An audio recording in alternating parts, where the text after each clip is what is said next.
नमस्ते दोस्तों, स्वागत है आपका द फैक्ट्स बिहाइंड में। मैं हूं आफ्ताबी आलम। तो इंडिया, चाइना और रसिया यानी आरआईसी ग्रुप एक पावरफुल ट्रायंगल माना जाता था, लेकिन इंडिया ने आरआईसी से निकलने का फैसला किया। रसिया कोशिश किया आरआईसी ग्रुप में इंडिया को रखने के लिए, लेकिन नाकामयाब रहा। यही सब टॉपिक लेकर हम लोग डिस्कस करेंगे पतुंदा के साथ। पतुंदा, आपसे मेरा पहला क्वेश्चन ये है, आरआईसी से इंडिया क्यों एग्जिट हो गया?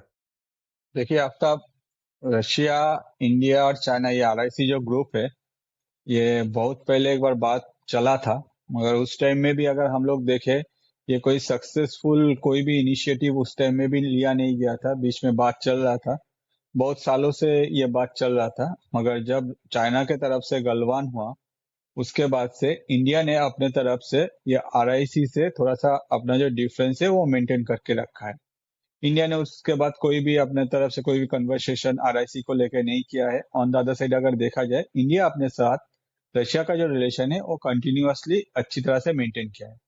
मगर चाइना का जो हरकत है गलवान में, जो हम लोग को देखने को मिला, उसके बाद से ही आरआईसी का जो बात चल रहा था तीनों कंट्री में, वो थम गया था। प्रेजेंटली हम लोग देखें, ये डोनाल्ड ट्रंप अपने तरफ से जब भी ये टैरिफ का जो भी इशू है ये राइज हो रहा है, at that point of time RIC का जो बात है वो और भी ज्यादा हाईलाइटेड हो रहा है। कुछ दिन पहले भी अगर हम लोग देखें, तो रशिया ने अपने तरफ से डिफरेंट टाइम में डिफरेंट तरह से कोशिश किया है कि एक साथ इंडिया, चाइना, रशिया को लाने के लिए और वेस्ट के अगेंस्ट में ये जो पावर है ये खड़ा करने के लिए। मगर इंडिया हमेशा अपने तरफ से एक न्यूट्रल पोजीशन मेंटेन किया है। और इस बार भी अगर देखा जाए, इंडिया ने अपने तरफ से ये जो न्यूट्रल पोजीशन है इसको बरकरार रखते हुए, ऐसा नहीं कि इंडिया नहीं बोल रहा है कि हम लोग आरआईसी ग्रुप के अगेंस्ट में है। इंडिया का कहना है अभी जो ये आरआईसी ग्रुप है इसको लेके हम लोग सोच रहे हैं, मगर इंस्टेंटली हम लोग इसमें मूव कर रहे हैं, ऐसा कोई इंडिया की तरफ से कोई स्टेटमेंट नहीं है।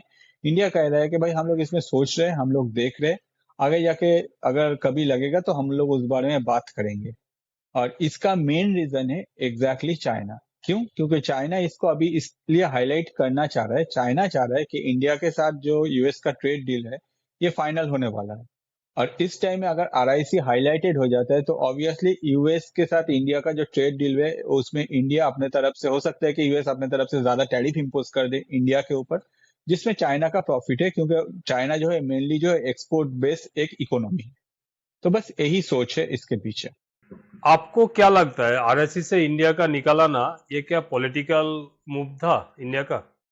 देखिए, जियोपॉलिटिक्स जो है वो बहुत ही फास्ट मूव कर रहा है, जिसमें हर कंट्री जो है एक दूसरे से आगे निकलने का कोशिश कर रहे हैं। हर कंट्री जो है अपना जो प्रॉफिट है वो देख रहे हैं। इसमें अभी अगर हम लोग चाइना का पोजीशन देखें, तो चाइना क्या चाह रहा है? चाइना चाह रहा है यूएस के अगेंस्ट में, जैसे रशिया तो पहले से ही है, चाइना भी है। On the other side India एक न्यूट्रल पोजीशन में है, मगर चाइना चाह रहा है कि इंडिया को भी हम लोग अपने साथ लेके एक तरह से हम लोग यूएस के अगेंस्ट में खड़ा करते, जिसमें आगे जाके क्या होगा, आगे जाके इंडिया का जो भी ये एक्सपोर्ट बेस्ड इकोनॉमी बनने का कोशिश करे, या फिर इंडिया जो मैन्युफैक्चरिंग हब बनने का कोशिश करे, तो यूएस का मार्केट जो है वो इंडिया के लिए बंद हो जाएगा, सिर्फ ये आरआईसी ग्रुप में रहने के लिए।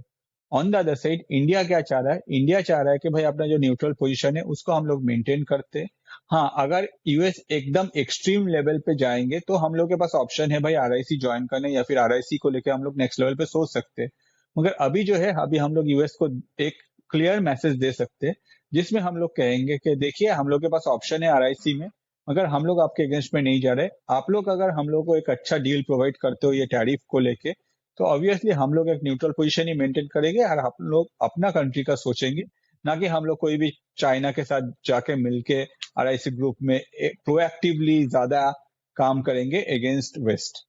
कहीं ना कहीं आपको ये नहीं लग रहा है, ये डोनाल्ड ट्रम्प का जो प्लान था, डिवाइडेड रूल जो था इंडिया, चाइना और रसिया के बीच एक तो दरार पैदा करने का, कहीं ना कहीं डोनाल्ड ट्रम्प सक्सेस हुआ ये आरएससी का थ्रू?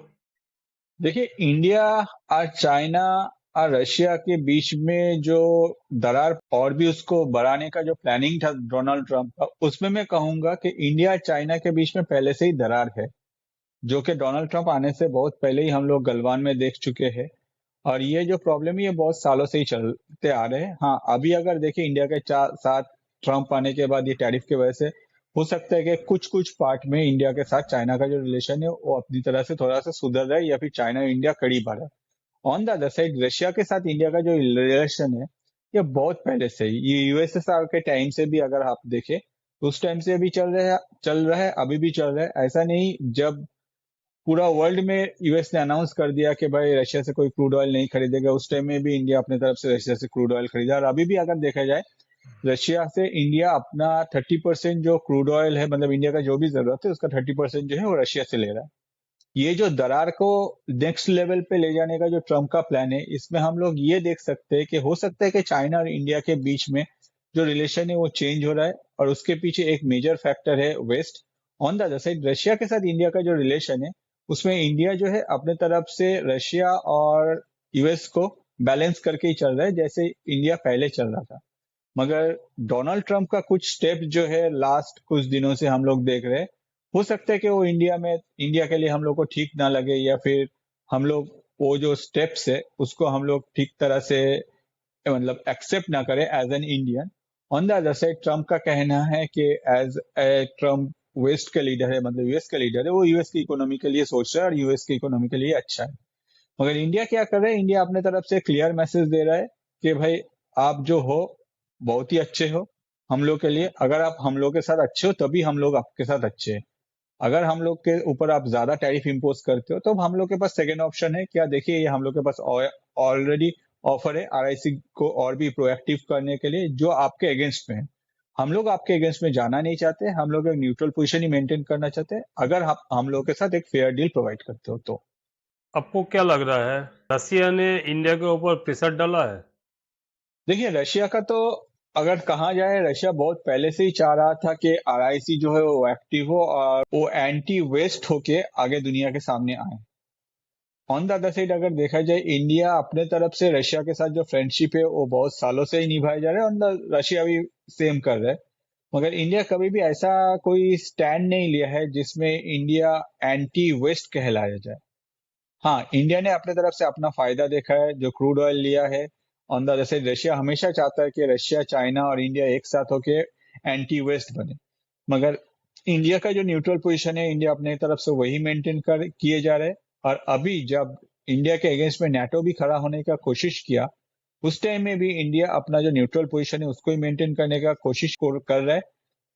इसके अलावा भी अगर देखा जाए इंडिया हमेशा, चाहे वो चाइना हो चाहे वो यूएस हो, हर दोनों को ही एक क्लियर मैसेज देता है कि भाई आप लोग हम लोग के साथ अच्छी तरह से पेश आओ, हम लोग को बेटर डील प्रोवाइड करो, तो हम लोग आपके साथ अच्छे रहेंगे। ऑन द अदर साइड अगर आप लोग कुछ भी एक हरकत करते हो तो दूसरा जो ऑप्शन है वो हम लोग के पास हमेशा अवेलेबल है।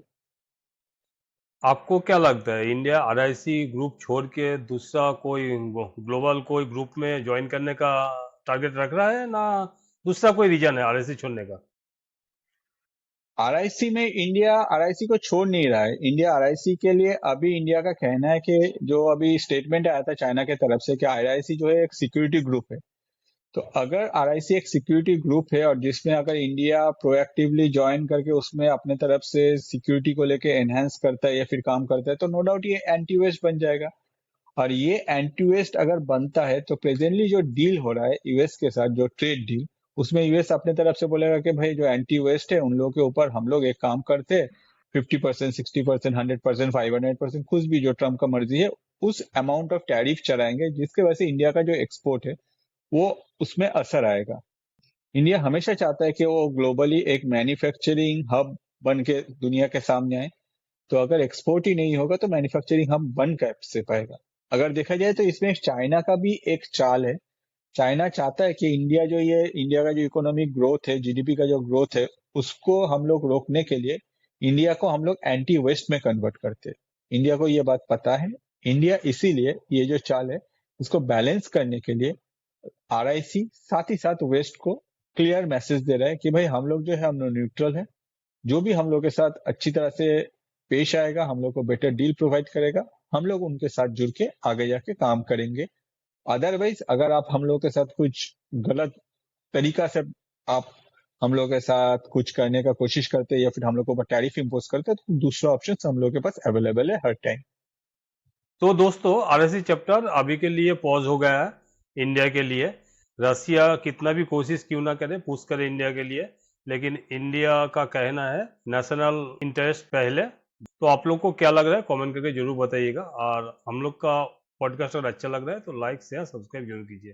थैंक यू, जय Hind. Thank you. Thank you Aftab. जय हिंद।